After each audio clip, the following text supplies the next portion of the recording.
If you've been subscribed to this feed for a while, you probably know it as Half and Half. That show ran for nearly 100 episodes and became something I'm incredibly proud of. Earlier this year, that chapter came to an end, but I wasn't finished having conversations. In fact, I realized I wanted to go deeper, and that's where the Nevermore podcast begins.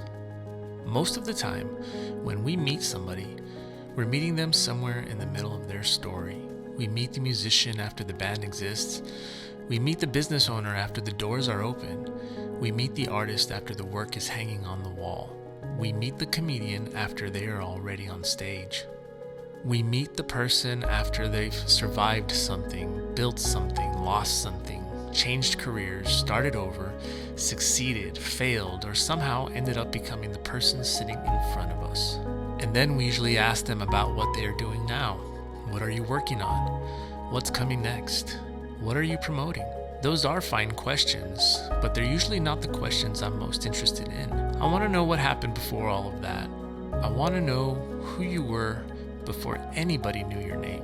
I want to know where you grew up, what your family was like, what you thought you were going to become when you were a kid. I want to know about the people who changed you, the opportunities you almost missed, the things that went completely wrong, the decisions that looked insignificant at the time but ended up changing the direction of your life.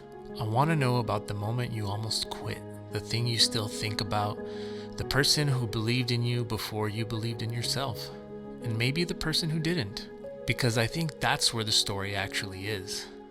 And that is what I want the Nevermore podcast to be about. Not interviews, stories. More specifically, people's stories. And I think my fascination with those stories started a long time before I ever thought about doing a podcast. I went to graduate school for history, and while I was there, I ended up writing a biography for my thesis. Going into that project, I thought I understood what biography was. You research somebody, you figure out what happened, you organize the events, you write it down. But the deeper I got into it, the more I realized that the dates were probably the least interesting part. Knowing that somebody did something in 1975 and something else in 1982 doesn't necessarily tell you very much about them. The interesting question is, what happened between those two moments? Why did they make that decision? What was happening in their life? Who were they surrounded by? What did they believe?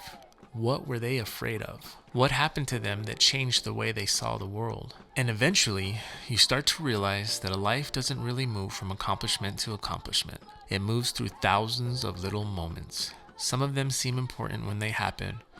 Most of them don't, until years later.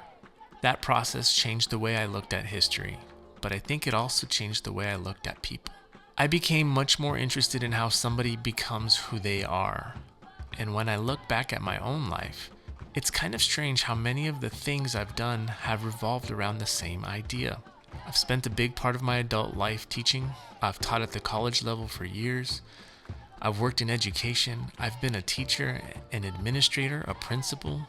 And education teaches you pretty quickly that people are complicated.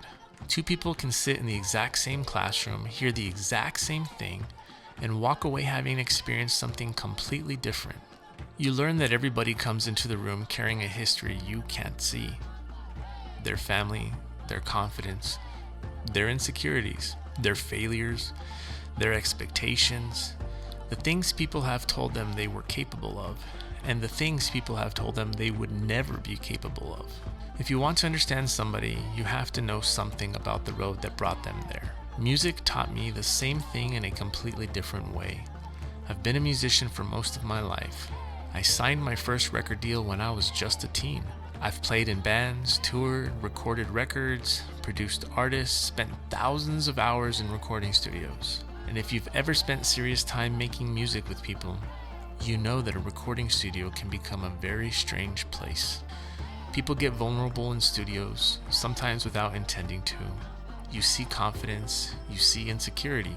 You see somebody nail something they didn't think they were capable of doing. You see somebody completely fall apart over 4 measures of a song. You hear stories that have absolutely nothing to do with the record you're making. You learn why somebody writes the way they write. You learn what a song is actually about.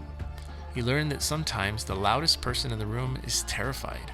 And sometimes the quietest person has been through more than anybody knows. Production is technical, microphones, preamps, compressors, EQ, arrangement, but producing people is something completely different. A big part of it is listening, and not just listening to the song, listening to the person. Filmmaking added another layer to that. When you point a camera at somebody and start asking questions, something interesting happens. At first, people usually give you the version of their story they've told before. The clean version, the short version, the version with all the rough edges removed. But if you keep talking, eventually you can get past that.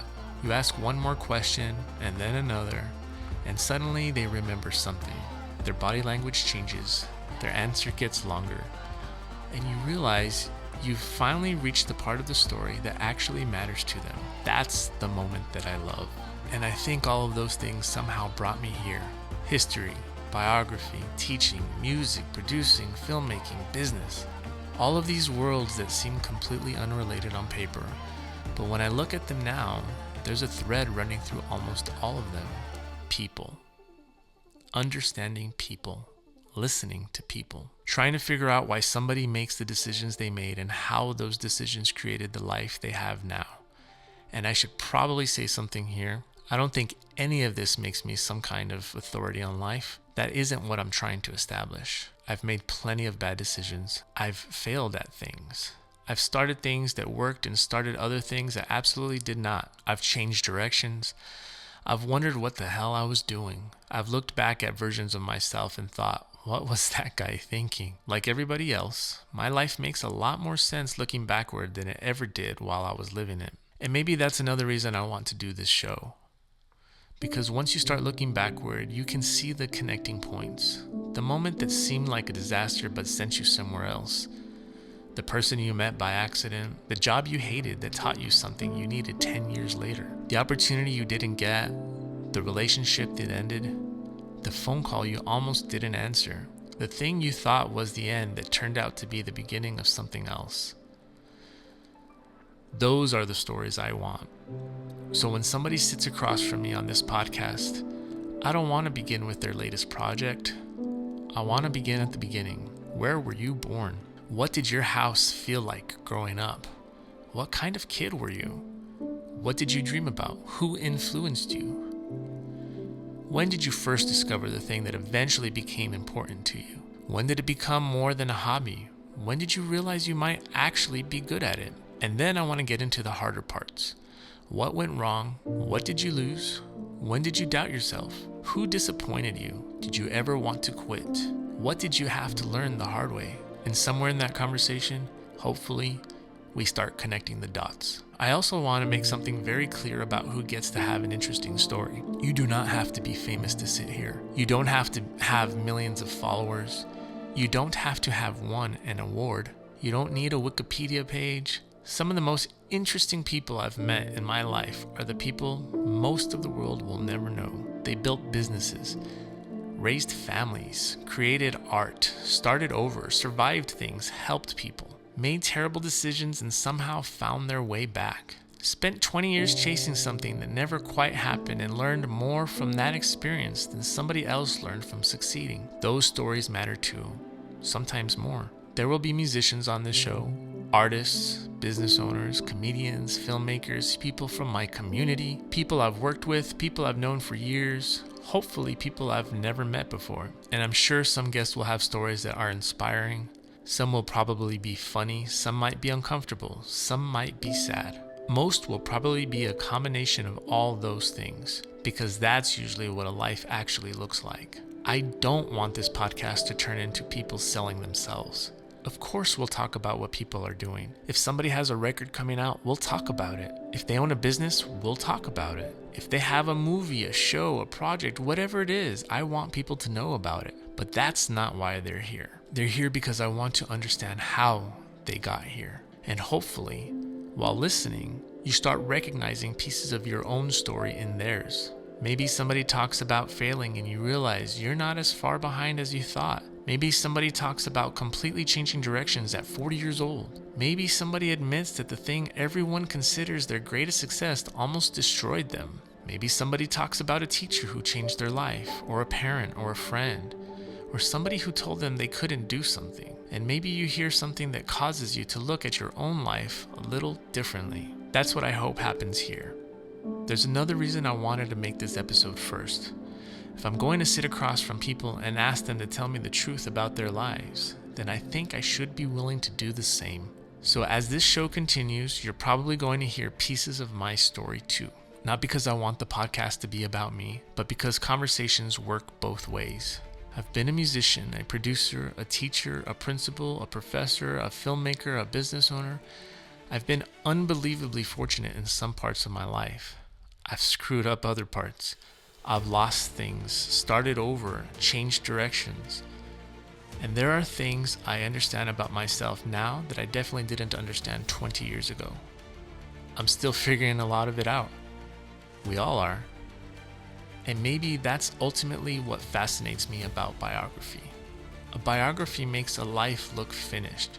You start on page 1, you move through the chapters, everything connects, one event leads to another. Eventually, you reach the end. Real life doesn't feel anything like that.